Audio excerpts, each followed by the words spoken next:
Okay, so you want to buy a private island. You sit at your desk in Midtown Manhattan or downtown Chicago on a freezing February morning, stare at a glowing monitor, and envision it. A secluded patch of lush emerald land floating in a turquoise ocean, a couple of open-air Balinese villas, a private deep-water dock, and every single morning spent watching the sunrise over waters that belong entirely to you. It sounds like the ultimate badge of financial victory, the absolute peak of sovereign luxury. And here is the hook that drags rational investors right off the cliff. The cheapest private islands on Earth cost less than a parking space in Brooklyn. We are talking $50,000. You could literally wipe out that entire purchase price on a single high-limit corporate credit card.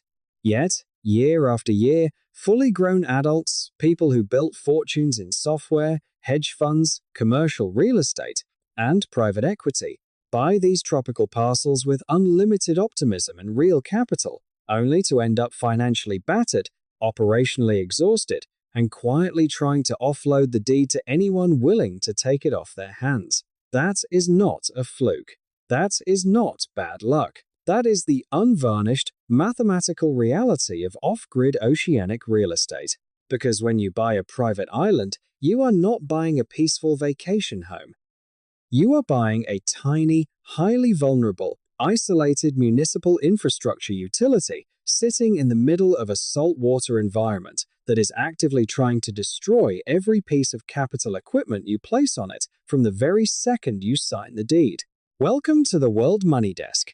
Today, we are dissecting the brutal economics of private island ownership, from foreign legal traps and six-figure utility overheads to construction multipliers and catastrophic hurricane risk.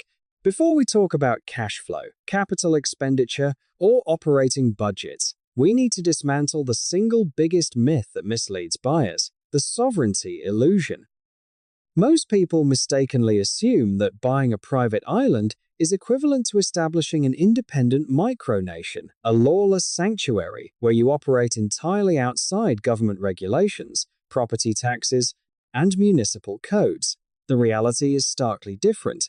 You are not buying a country. You are not buying political independence. You are simply purchasing a piece of commercial real estate that happens to be completely surrounded by saltwater.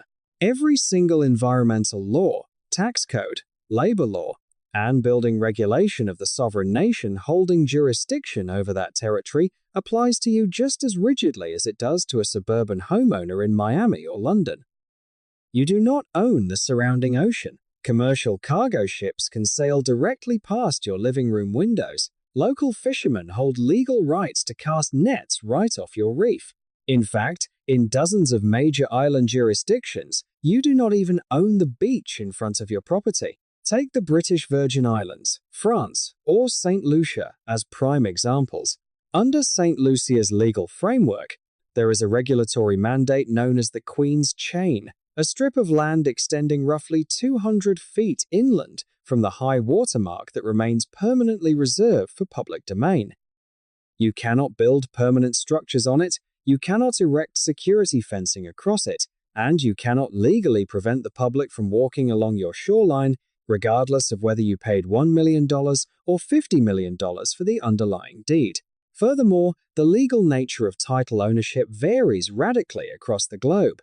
In the Bahamas and selected Caribbean territories, you can acquire freehold title, meaning you own the dirt outright in perpetuity, similar to purchasing residential property in Texas. However, in Pacific Island nations like Fiji, Vanuatu, or Tonga, freehold land is extraordinarily rare. Almost all territory is collectively owned by indigenous tribal communities. What foreign buyers actually purchase is a leasehold agreement, typically structured for a term of 50 to 99 years.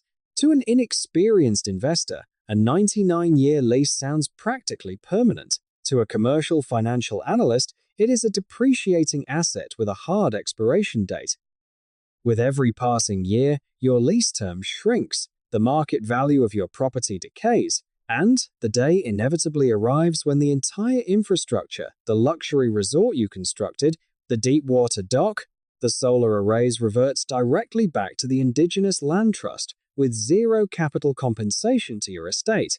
Private island ownership is not a sovereign escape. It is an international real estate transaction bound by strict foreign laws, unpredictable local politics, and perpetual tax obligations. Once you navigate the legal complexities, you face the pricing matrix, which is where island economics become genuinely bizarre. The initial acquisition cost of an island is dictated entirely by geographic latitude, climate predictability, and proximity to mainland supply chains. The absolute cheapest private islands on the market are located in regions like Nova Scotia, Ontario, or the Great Lakes. You can easily find small, undeveloped islands in eastern Canada listed for $50,000 to $100,000 cheaper than a mid-sized luxury SUV. However, there is an unyielding economic reason for that low valuation. These properties are essentially uninhabitable, high-maintenance rocks. They lack electrical grid connectivity, running fresh water, docks, and road access. For nearly 5 months of the year, the surrounding waters freeze solid, rendering the property completely inaccessible by boat and vulnerable to severe ice damage. Move your investment search south toward the tropical latitudes of Belize, Panama, or the Bahamas, and prices escalate exponentially. A small, raw, undeveloped mangrove cay in Central America starts around $250,000. Add a sandy beach and a cleared elevation, and the price instantly doubles to $500,000 or $1 million. If you are looking for a fully developed island, meaning one featuring a functional residence, deep water dockage, and basic off-grid utility systems, the entry baseline in prime markets easily starts around $5 million. In premier Caribbean corridors like the Exumas or Abaco in the Bahamas, where proximity to Florida simplifies logistics, high-end private islands regularly trade between $20 million and $50 million. At the absolute peak of the institutional spectrum sits an asset like Lanai in Hawaii, which Oracle co-founder Larry Ellison acquired for $300 million. That transaction included 90,000 acres of land, 2 luxury Four Seasons resort properties, a private water utility, the majority of the local residential housing stock, and the island's sole gasoline station and grocery store. When you buy an island that includes the town's only gas station, you are no longer buying a holiday home. You are operating a municipal government. Yet, the biggest trap for novice buyers is failing to calculate the development multiplier. Wealth managers who monitor island transactions consistently observe that buyers of undeveloped raw land end up spending nearly double the original purchase price just to make the island basic level livable. A buyer who acquires a raw island for $500,000 routinely spends an additional $400,000 erecting a rudimentary dock, installing solar generation, establishing desalination, and clearing access paths before laying a single foundation stone. The purchase price is merely the ticket to enter an exceptionally expensive arena. Suppose you have wired the funds, cleared title, and officially acquired your island. Congratulations! Now the true operational burn rate begins.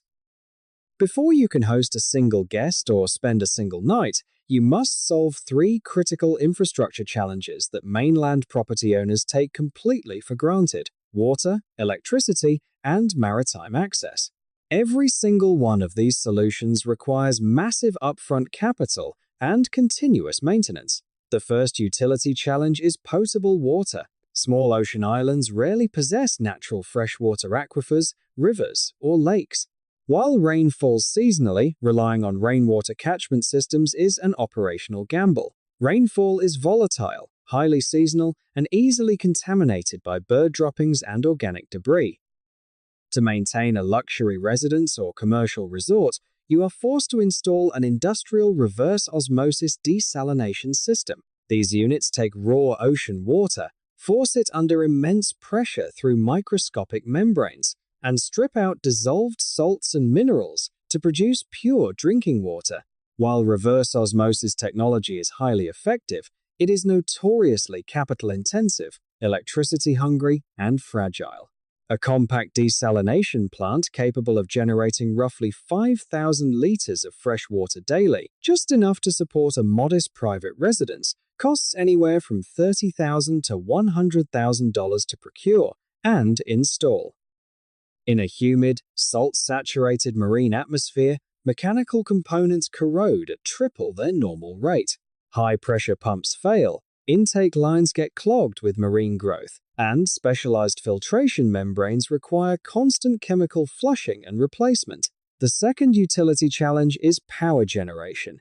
Remote islands have zero grid connectivity. There are no underwater power lines running from the mainland grid. Every kilowatt-hour of electricity consumed must be generated locally.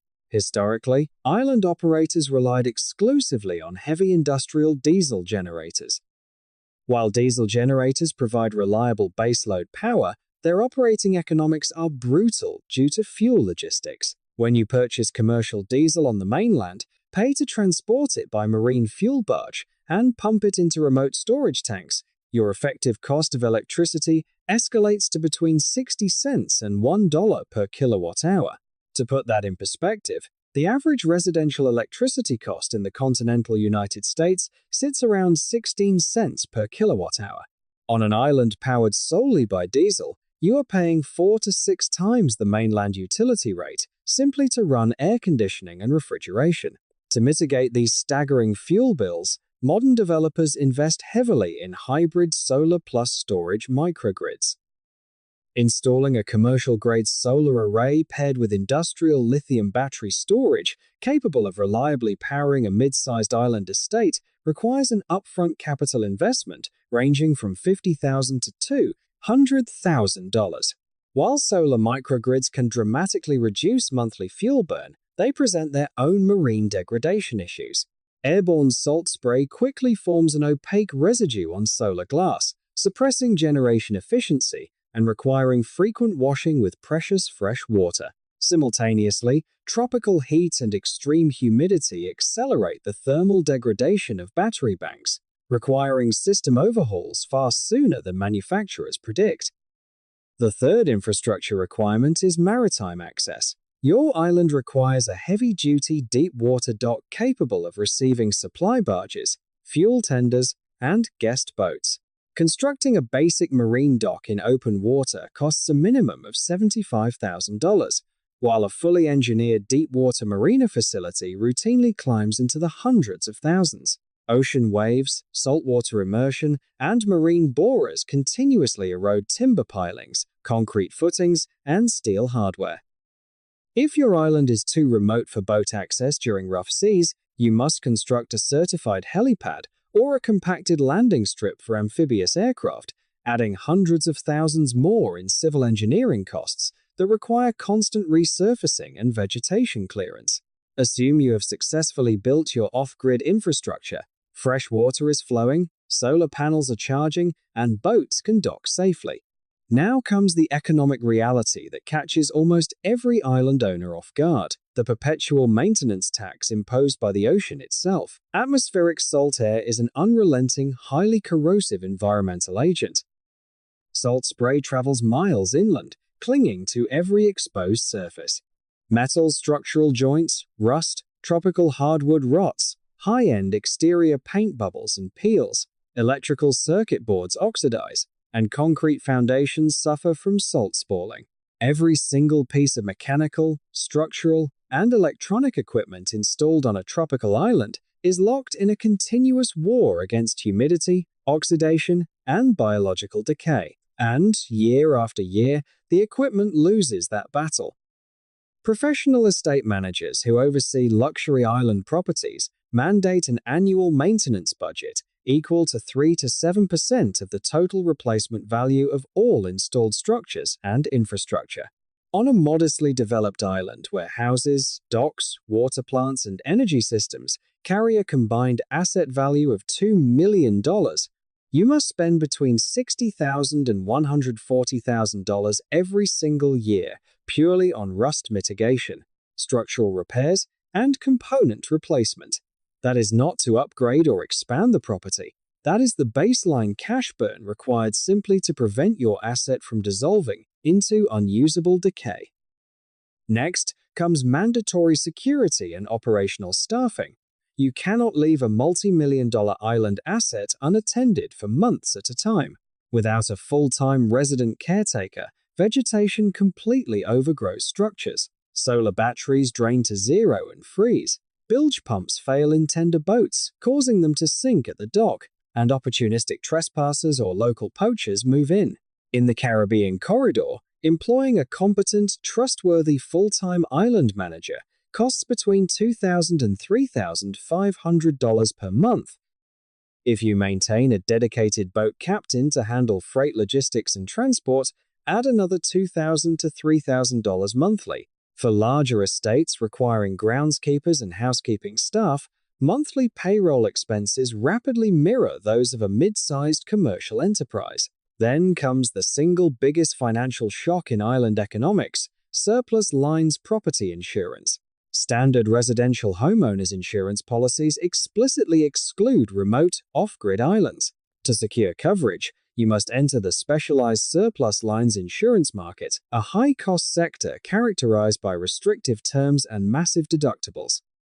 For a fully developed island situated in a hurricane-prone zone like the Bahamas or the British Virgin Islands, annual insurance premiums routinely range from $100,000 to $500,000 per year, and that extreme pricing reflects real catastrophic risk. When Category 5 Hurricane Irma slammed into the British Virgin Islands, it completely devastated Necker Island, the world-famous private island retreat owned by billionaire Richard Branson. The storm ripped roof structures off luxury villas, destroyed electrical grids, snapped dock pilings, and rendered the island unoperational for months of multi-million-dollar reconstruction.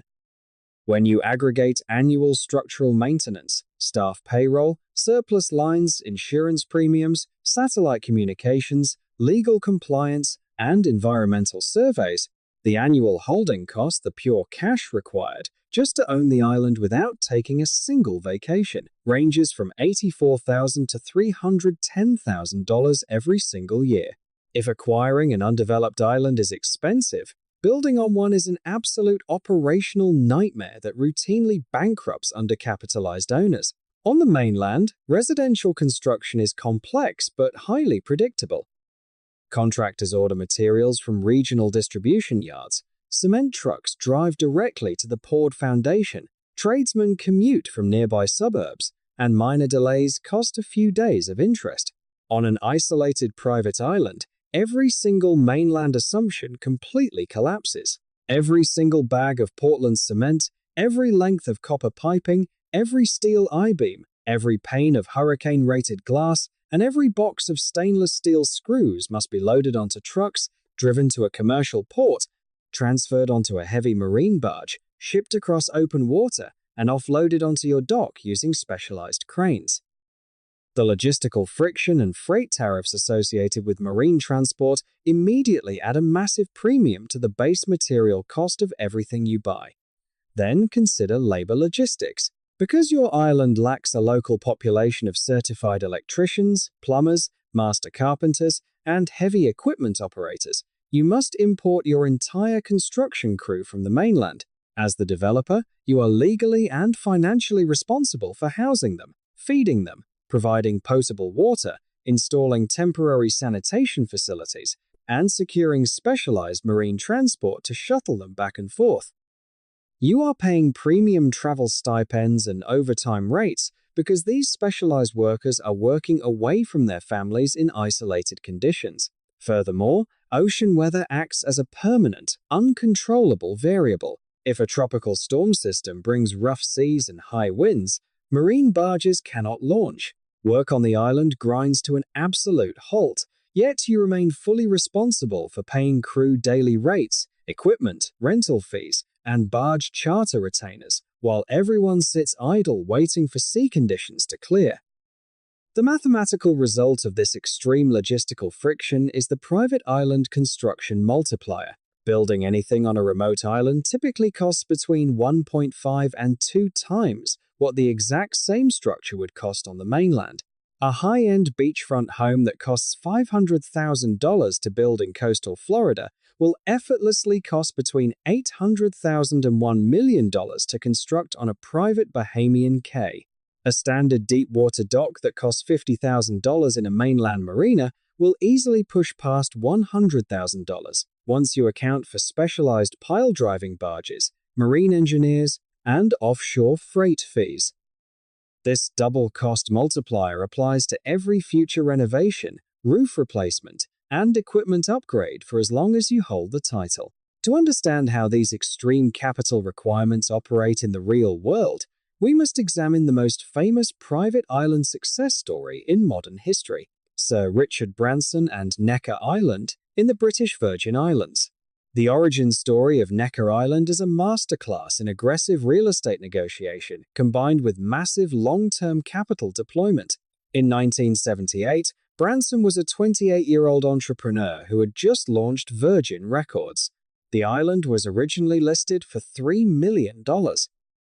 Branson, making an absurdly low offer, pitched $100,000.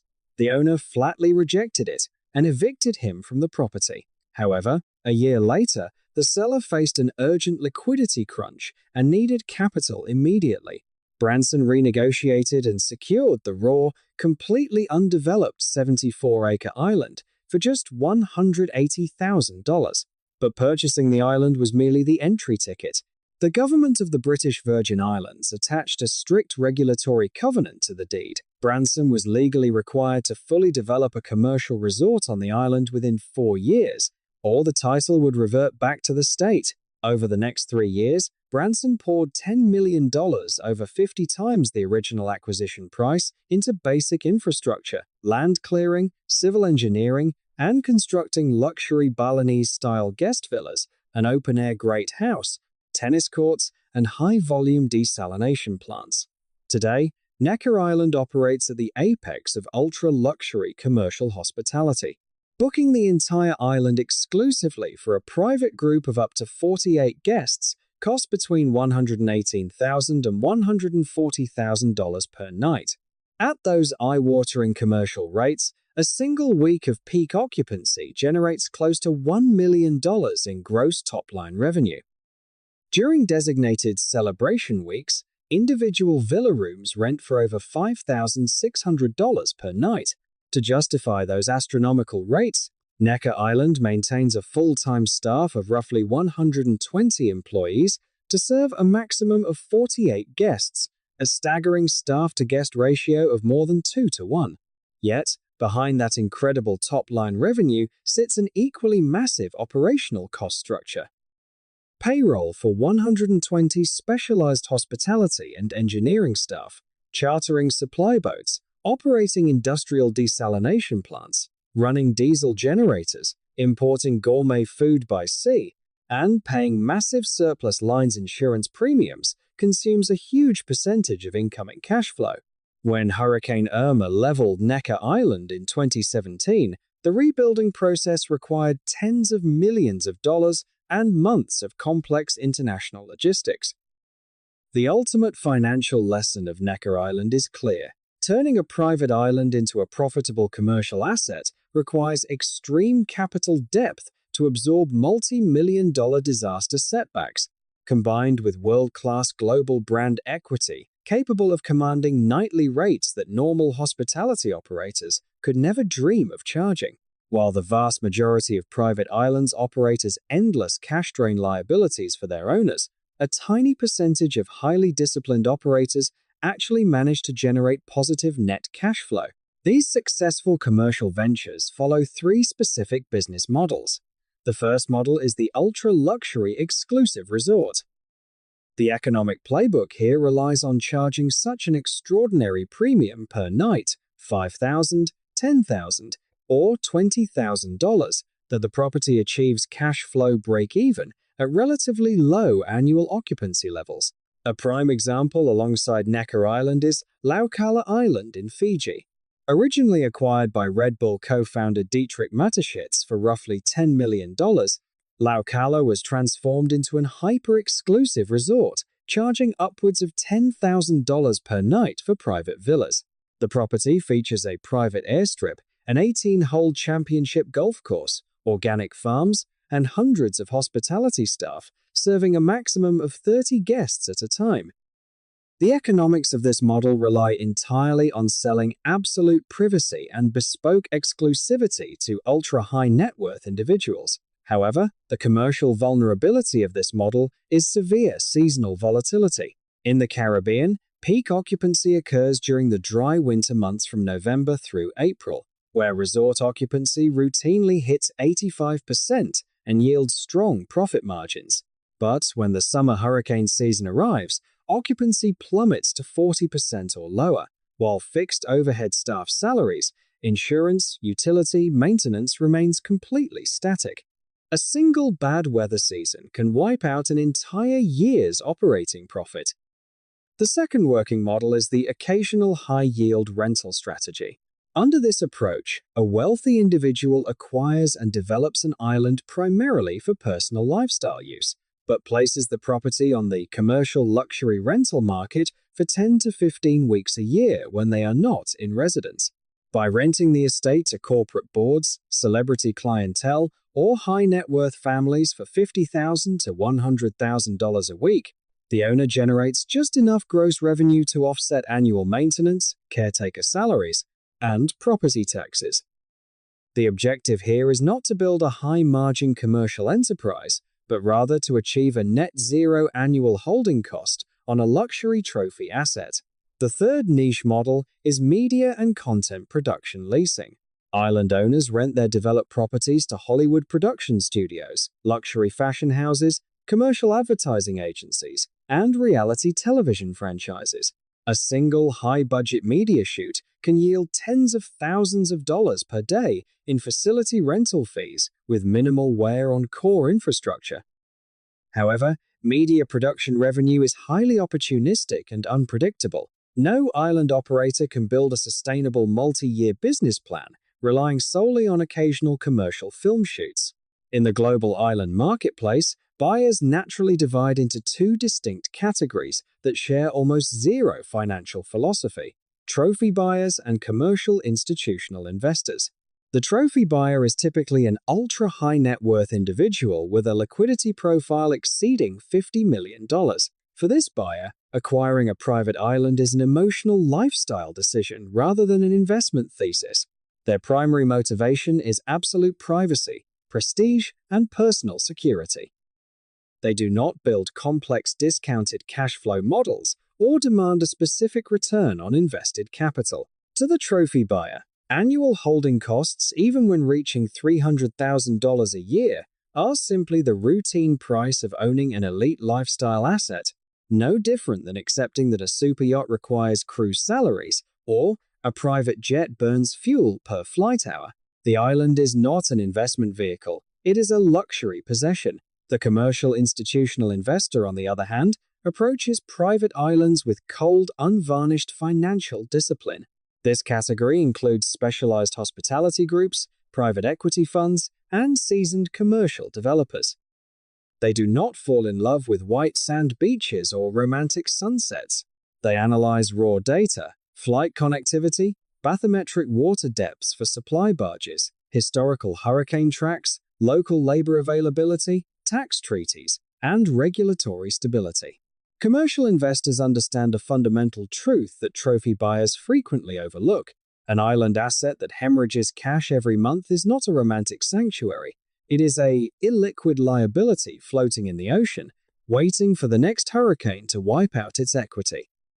To see how fast island financial projections break down, let us run a comparative scenario analysis on a mid-range developed island in the Caribbean, acquired for an initial purchase price of $5 million with basic existing infrastructure. First, let us examine the optimistic scenario. You acquire the property for $5 million and deploy an additional $2 million, upgrading solar power capacity, expanding reverse osmosis desalination, extending the deep water dock, and renovating the main villa. Your total capital invested stands at $7 million. You market the island to corporate groups and wealthy families at a commercial rate of $100,000 per week. Through aggressive marketing, you secure 20 booked weeks per year, representing a reasonable 40% annual occupancy rate. That generates $2 million in gross annual rental revenue. Your annual operating costs, staff payroll, diesel fuel, solar maintenance, surplus lines insurance, barge freight, and property taxes total $800,000. This leaves you with a net operating income before taxes of $1,200,000 per year. At that steady rate of return, you will fully recoup your initial $7 million capital outlay in roughly 6 years. On paper, it looks like a textbook real estate success. Now, let us run the realistic scenario, the scenario that actually plays out in the ocean transport market. In year 2 of operation, a Category 4 hurricane sweeps through the region during peak booking season. The storm destroys your main dock, rips solar panels off their mounts, floods the lower guest house, and forces you to cancel 4 weeks of prime winter bookings. Rebuilding the dock and replacing power equipment costs $400,000 in unrecoverable capital. After a protracted claims process, your surplus lines insurer reimburses only a fraction of the structural damage due to a massive windstorm deductible.